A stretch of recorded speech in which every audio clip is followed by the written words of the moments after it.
In a series of tweets on December 14, 2021, Real Vision CEO Raoul Pal discusses poignant issues that have been on everyone's minds these past few weeks. The renowned analyst talks about why the space is the way it is today, some positive changes that he expects before the year ends, and the addition of certain big players in the scene.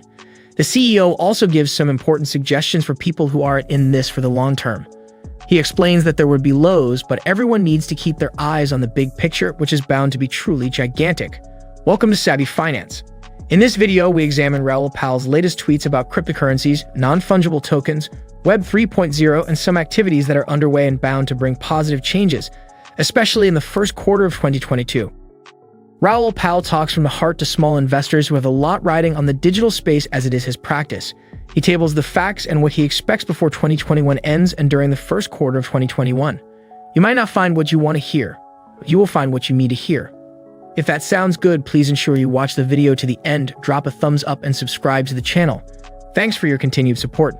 Raoul Pal's series of tweets begins with him talking about some of the reasons why he believes the digital space is where it is now.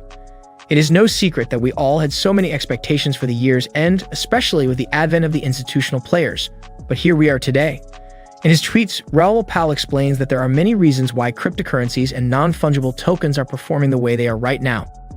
He names inflation, year-over-year rate of change, Fed balance sheet, and tax selling as some of the culprits for what we are seeing now.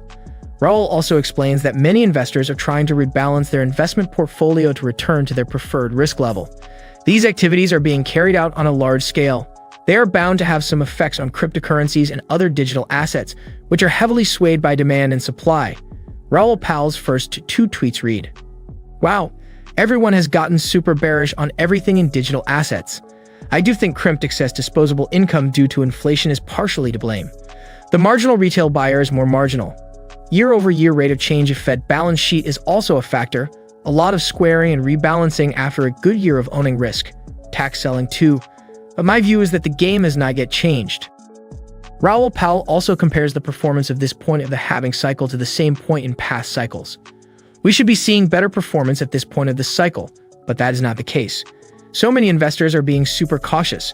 However, Raoul believes there is nothing to be scared about, as it only seems that the structure of this cycle is different from what we witnessed in the past. Given the new time frame, there is still hope that something big will happen during the first or second quarter of 2022.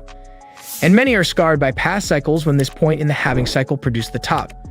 This cycle appears to be an elongated cycle or a change of structure. Raoul also talks about the general performance of cryptocurrencies and non-fungible tokens during the year. After the mini bear run of May 2021, things have pretty much been static for digital assets. Though Bitcoin picked up a little last month, and there were some incredible non-fungible token sales during the year, not many investors really benefited from the pump. As Raoul states in his tweets, we are yet to see a blow off top with record participation, and the rally from the July low has left most digital assets well below their highs. For example, after an all-time high of $69,000 in mid-November, the flagship cryptocurrency currently sits just above $48,000. That is a percentage loss of over 30% in just a little over a month. But Raoul Pal believes that everything is about to change. Funds will be allocating fresh P and L in new mandates in quarter one, and if that drives prices sharply higher, it will bring record new wallets, etc., and long-term holders will begin to put coins on exchanges to top slice. In another tweet, he adds, "But meaningful institutional adoption is mandatory along with exponential new use cases." The adoption of Bitcoin by many institutional players has been making the rounds for a while now. Many popular analysts are positive that their involvement will bring the needed change for the community.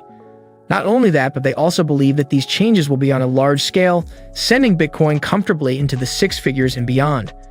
There are also new use cases for Ethereum and some other altcoins. As Raoul explained in an old interview, Ethereum will be the money of Web 3.0, especially when the metaverse is fully realized. These things are bound to positively affect the coins and the rest of the digital space. Raoul Pal also believes that other bigger players, including artists and musicians, are gradually beginning to acknowledge the importance of these assets and the potentials for all investors. Plus, a rising realization of the importance of the Web 3.0 by artists, musicians, and brands. Some are cash grabs, but many are not. Some sort of tipping point has been reached, and I think it accelerates later this month and well into next year when it might get very frothy. So, Raoul says things are looking up not just for Bitcoin and Ethereum, but also for other digital assets, especially those that already have the potential for growth. and we are already at the turning point for these changes. But everything is not going to happen overnight. The change we are expecting is close, but we are not quite there yet. While we wait, Raoul Pal has a few suggestions that will help you gain more from your investments if you are in for the long term. But that is not now.